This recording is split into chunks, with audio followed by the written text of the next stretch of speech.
Hello, my name is Eric Moore. I'm the host of Testing in 10 video interview series, and I'm here with Dr. Frederick Poole of Michigan State University. Dr. Poole is an assistant professor at the Center for Language Teaching Advancement.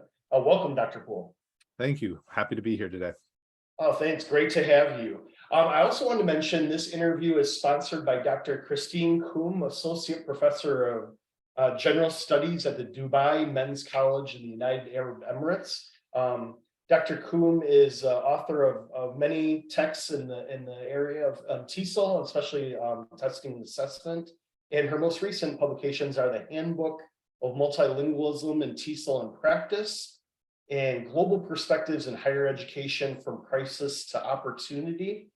Recently, last year, she also had a couple publications related to testing and assessment and language testing. One of them, Language Assessment and Test Preparation in English as a Foreign Language, and the other, Challenges from Language Testing Around the World.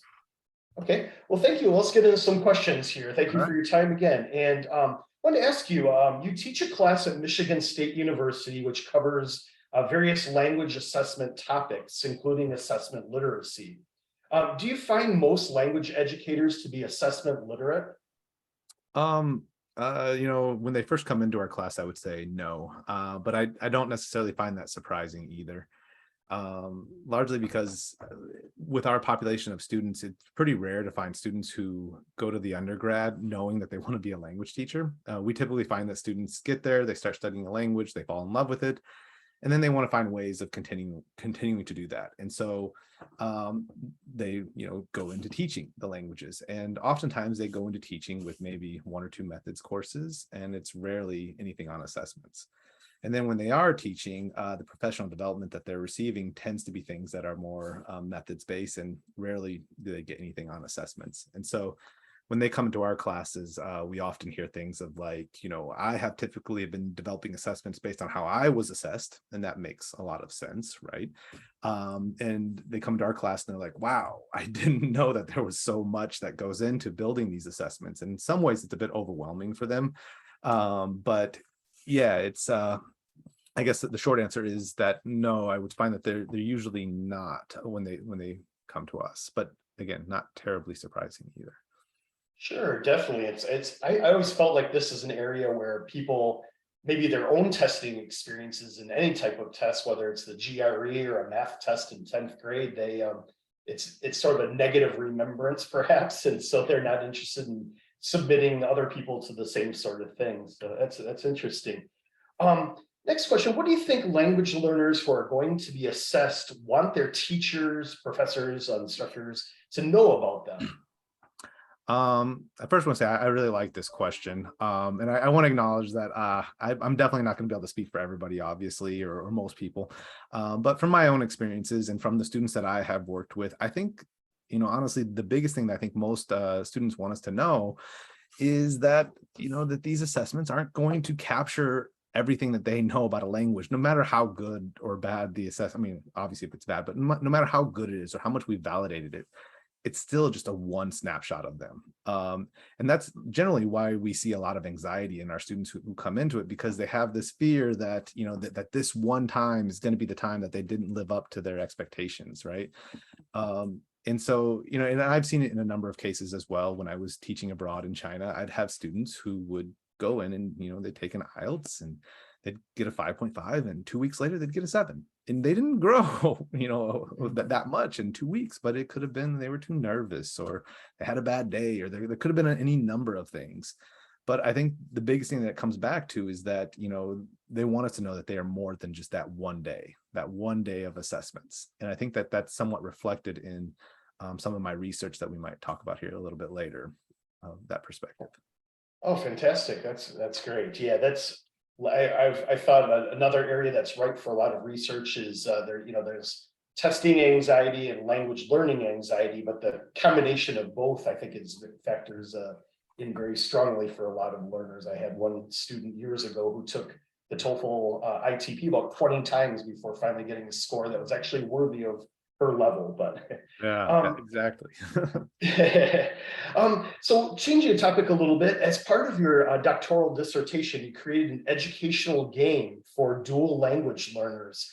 In the game, you added stealth assessments. Yep. I believe from my reading that you found that student scores on the stealth assessments correlated positively with results on assessments of student reading comprehension. And if that's correct, what did this result tell you? To be honest and quite frank, I don't think it tells me a whole lot. Largely because, as we know, with a lot of assessments, it's pretty hard to. I think that there's a validity issue with my assessment in terms of what we're actually measuring there. To kind of back up, I started that research project, or I started that idea as sort of a proof of concept. Stealth assessments are things that we see a lot of in other fields, particularly in physics and science and math, where within games, you can see some of these behavioral actions, and they can map on to some of these math skills or physics skills or math knowledge and physics knowledge fairly readily. Within languages, it's a little bit more difficult to map on behavioral actions onto one's language competency.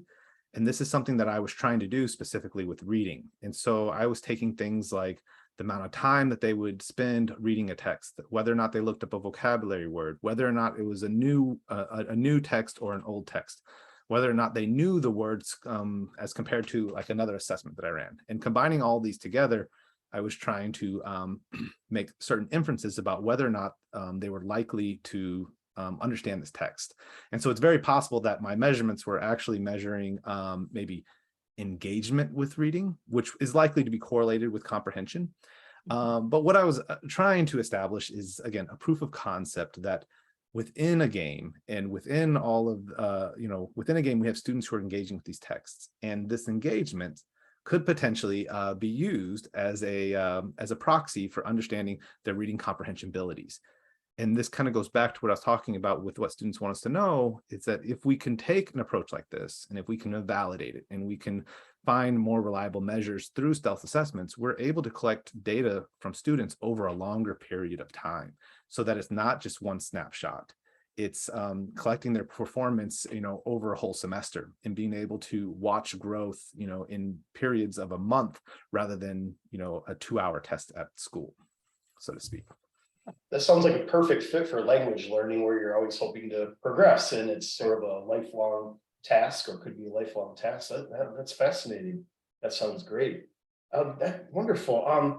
What other topics in testing and assessment have piqued your interest lately? So recently I've been working with this digital social reading. I don't know if you're familiar with digital social reading, but using tools like Perusal and 𝗙𝗙𝗟𝗪, there's essentially tools that allow you to annotate.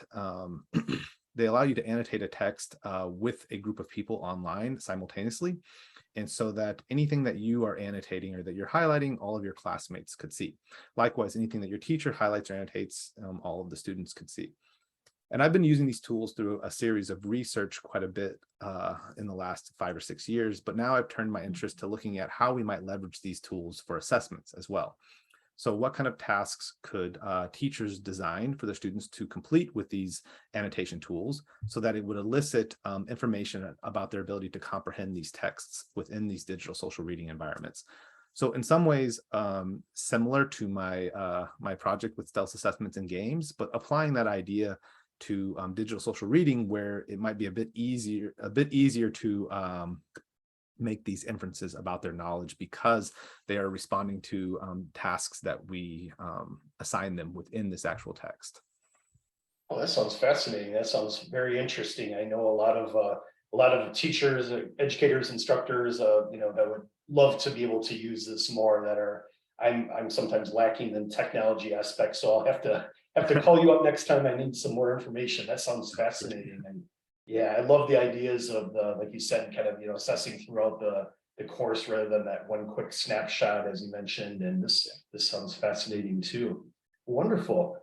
Well, I'd like to thank you for your time. It was a great pleasure talking with you.